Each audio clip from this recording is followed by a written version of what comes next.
આંતરરાષ્ટ્રીય ખ્યાતનામ કથાકાર પૂજ્ય શ્રી પ્રફુલ્લભાઈ શુક્લે આજે સવારે સૂર્યનારાયણ પૂજા કરી વિશ્વના સર્વે લોકોનું કલ્યાણ થાય એવી પ્રાર્થના કરી ધન્યતા અનુભવી। પૂજ્ય બાપુ શ્રી પ્રફુલ્લભાઈ શુક્લ આજે વલસાડના અંતરિયાળ ગામો ઉમર ગામના શ્રોતાઓને તેમની અમૃતવાણી સંભળાવી સનાતન ધર્મ કાજે દક્ષિણ ગુજરાતના છેવાડેના ગામોનો પ્રવાસ કરશે। પ્રસ્તુતિ અભિનવ સુરત ન્યૂઝ ચેનલ, એડિટર પ્રકાશ પટેલ।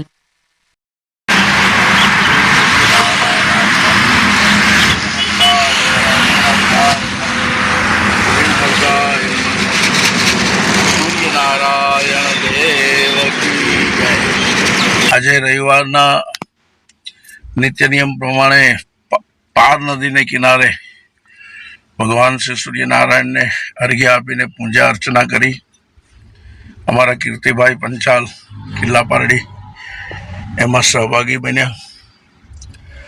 આજે ઉમરગામના ધારાસભ્ય શ્રી રમણભાઈ પાટકરના નિવાસે ધોળીપાડા કથા માટેની એક મિટિંગ રાખવામાં આવી છે। શ્રાવણ માસની અંદર ઉમરગામ ધોળીપાડામાં શ્રી રમણભાઈ પાટકરજી અને યુવા નેતા શ્રી વિજયભાઈ પાટકર દ્વારા શ્રીમદ ભાગવત કથા સમસ્ત પિતૃઓને સ્મરણાર્થે આયોજિત થઈ રહી છે। આ કથાની વિશેષતા એ છે કે સમગ્ર ઉમરગામ તાલુકો ગામ ગામથી લોકો આ કથામાં સામેલ થઈ રહ્યા છે।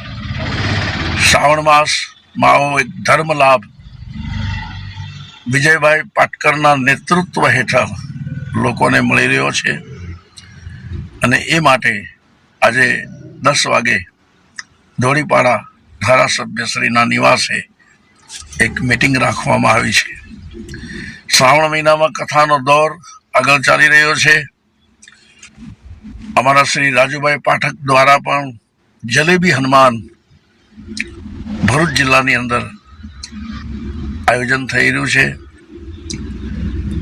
કથા જેના ભાગ્યમાં હોય એ જ સાંભળી શકે અને જેના ભાગ્યમાં હોય એ જ કરાવી શકે। જેના પિતૃઓ સદગત હોય, જેના પિતૃઓ પુણ્યશાળી હોય એનો પરિવાર જ ભાગવતની કથા કરાવી શકે છે। અસ્તુ, ધન્યવાદ, જય સિયારામ।